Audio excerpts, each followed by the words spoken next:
Elwook just put out a video telling the truth about somebody's behavior is an abuse. Giving someone the silent treatment because they told you about your abuse is abuse. I couldn't agree more. I couldn't agree more.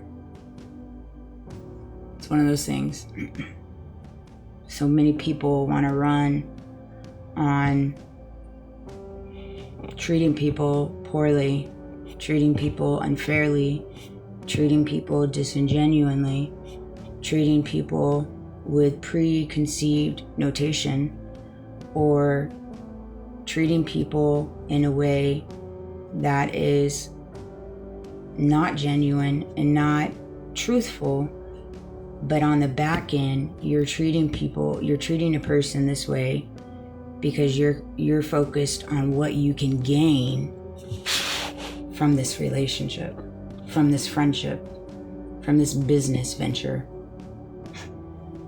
So all of those things come into play in this reality we live in now for whatever reason.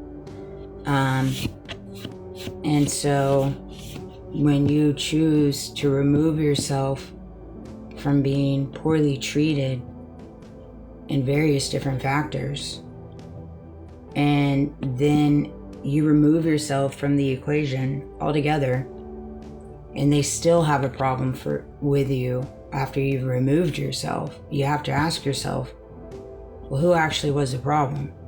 Because if they remove themselves from the equation and you still got a problem with them, why do you have that problem? They shouldn't be a problem no more.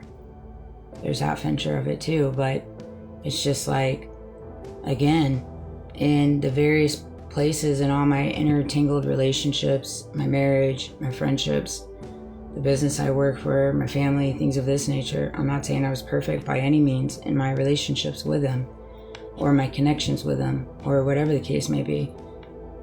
However, I was never coming into it with false flags. I was never coming into it in a disingenuous way. I was coming into it in a broken way, quite frankly, and an unhealed way. And they knew that. And they placated and played on that. And it's unfortunate. It's unfortunate. It truly is.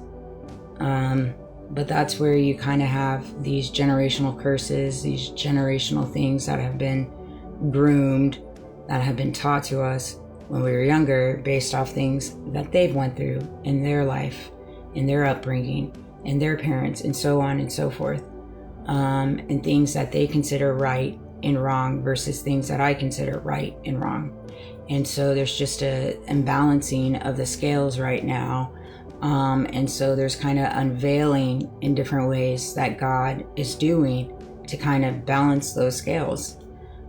Because I'm not saying my way is the right way or their way is the wrong way, but both ways that we've been moving in, evidently throughout decades and decades haven't quite worked out for us to this point. At this point, it's not quite working out for us. And that's why I say so often enough, nobody wins in this. Like, there's no winner or loser.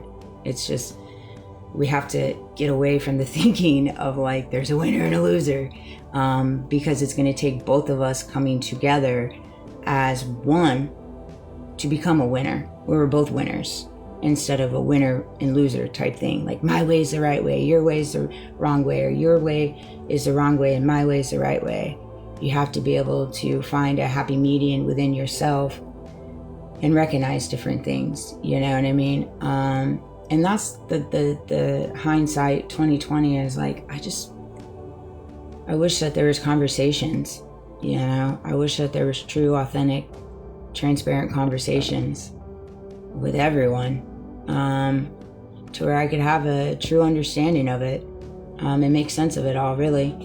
But that's kind of one of those things that I table and I give to God, you know? And it's one of those things. That said, right before I started this video, I see so often enough when it comes to the Epstein files and proof and all this stuff. And I understand needing proof. And I understand needing evidence. I'm here for it. I want that too. I want that to prevail in my case. But that's neither here nor there at this point. I provided proof. I've provided evidence to the courts in various different ways of systematic abuse. Various different ways of systematic abuse outside of this world. They know it too. And that wasn't sufficient for them. That was not the kind of proof they needed. So I'm not sure what kind of proof or evidence people need at this point. I question that as well. But for me, in reference to the Epstein files, this is how I look at it logically. This is my opinion, my logical thinking. You don't have to agree with me. I understand it's a biased opinion.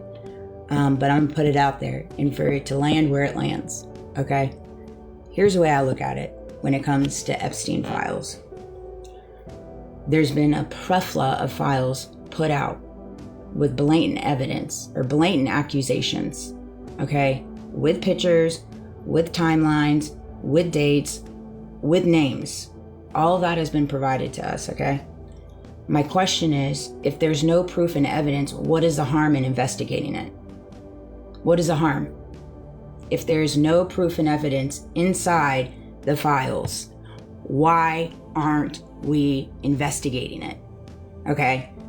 And this is what trips me out in reference to these questions.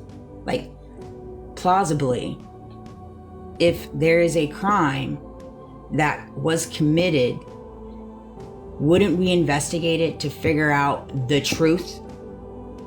But then you get to a place where it's like, no, they're not going to investigate it. So to me, the proof and the evidence is in the fact that they don't want to investigate it. That is the proof and the evidence. Because if there was nothing to hide, they would do an investigation. If there is nothing to hide with me, they would do an investigation. Period. And these are the truth. This is the truth. I mean, this is just a plausible question. If there's nothing to hide, there's an investigation that transpires. Furthermore, I just don't understand why that didn't come to fruition in the beginning with me. Like, it boggles my mind, quite frankly. And then I question, I'm just like, golly, what kind of world are we living in right now? That you can't land on the government, the local officials, whoever, to provide protection and provide a true investigation into proceeding to finding what the truth is, and walk into discovery and walk into all these different factors in reference to the case. Like, you see that in different ways with Charlie Kirk. They're not investigating different angles. This is what they say, and we have to run with this narrative. And it's just, you see that. This is what they say in reference to Epstein, and we have to run with this narrative. This is what they say with me, and we have to run with this narrative. And there's no questioning it. There's no ifs, ands, or buts. They say it, and it must be so. And we must take it. And so you're seeing that on the grand scale unfold in reference to this war. This is what they say, and we must do it. Period. And so, again, agree to disagree on this.